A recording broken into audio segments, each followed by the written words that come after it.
உலகத்தில் உள்ள ஐயாவினுடைய சீடர்களுக்கும் பக்தர்களுக்கும் பிரம்மசூத்திர குழுவின் சார்பாகவும் எனது சார்பாகவும் அன்பான ஆத்மா வணக்கத்தை தெரிவித்துக் கொள்கிறேன். நம்ம ஆசிரமத்தில் ஐயாவோட குரு பூஜை மே 17 அன்னைக்கு ஞாயிற்றுக்கிழமை மிக விமரிசையாக நடைபெற உள்ளது. சிறப்பாக குரு பூஜை நம்ம ஆசிரமத்தில் எப்போதும் போல ஐயா இருக்கும்போது எப்படி ஒவ்வொரு பௌர்ணமியும் எவ்வளோ சிறப்பாக ஐயா நடத்தினாரோ வரவங்களுக்கு எந்த அளவுக்கு பாதுகாப்பு இருந்ததோ அதே மாதிரி இப்பயும் நடக்கும். அதனால் எல்லாரும் இந்த குரு பூஜையில் கலந்துக்கணும். திருவருளும் குருவருளும் ஒரு சேர ஒருங்க பெற்று வையத்துள் வாழ்வாங்கு வாழணுன்றது என்னோட அன்பான வேண்டுகோள். தானத்துல சிறந்தது நிறைய தானங்கள் இருக்கு. அன்னதானம், கோதானம், அப்புறம் வஸ்திர தானம், இது மாதிரி பல தானங்கள் இருக்கு. ஆனா தானத்துல சிறந்தது ஞான தானம்.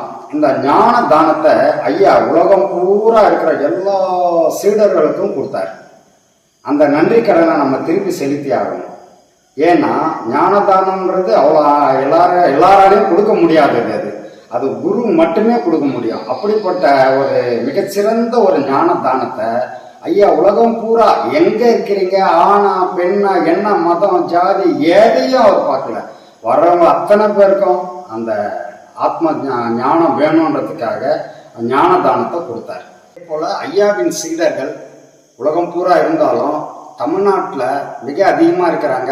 அப்படிப்பட்ட சீடர்களுக்கும் இந்த விஷயம் ரீச் ஆகிடணும். இந்த விஷயத்தை அவங்க தெரிஞ்சுக்கின்னு இன்னைக்கு ஒரு நாளாவது போயிடணும், ஐயாவோட குரு பூஜையில் போய் கலந்துக்கணுன்ற மாதிரி அவங்களுக்கு என்ன இருந்ததுன்னா யாராக இருந்தாலும் வரலாம், பழைய சீடர்கள் வரலாம்.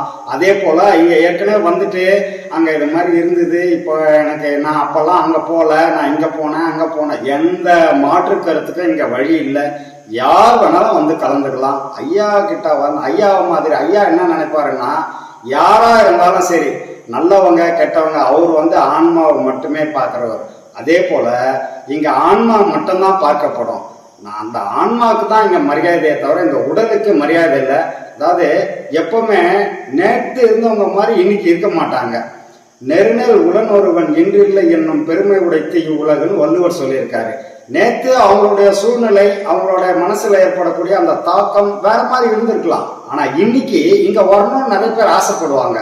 வரணும்னு நினைக்கிறவங்க தாராளமா வரலாம். யாரா இருந்தாலும் எந்த மாற்று கருத்துக்கும் இங்க வழியே இல்லை, இடம் இல்லை.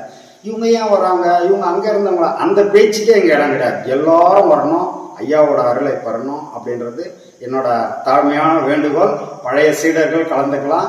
யாரும் ஏதோ ஒன்றுனாலும் மனசுல எதையும் வச்சுக்க வேண்டாம். இங்க வரீங்கன்னா வரும்போது பல சுமைகள் மனசுல கொண்டு வந்தாலும் கூட ஐயா காலடியில போட்டு இங்கிருந்து போகும்போது நிம்மதியாகவும் திருப்தியாகவும் போகணும்.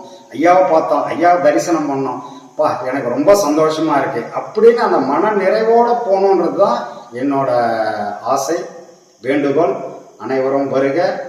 ஆத்மா வணக்கம் சாமி.